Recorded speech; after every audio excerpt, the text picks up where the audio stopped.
every child must undertake to open up to another important stage of their life.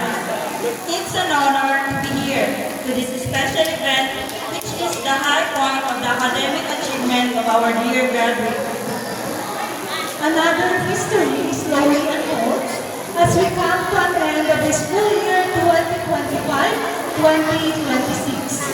It's been almost 10 months already that we have witnessed how these little lads and classes prove their worth to become a member of this year's completers batch.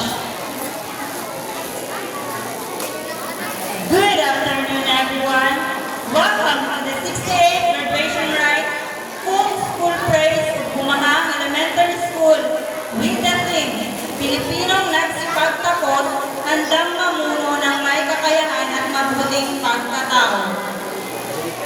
Ladies and gentlemen, the processional march. Let us all stand and behold the handsome and gorgeous completers together with their parents.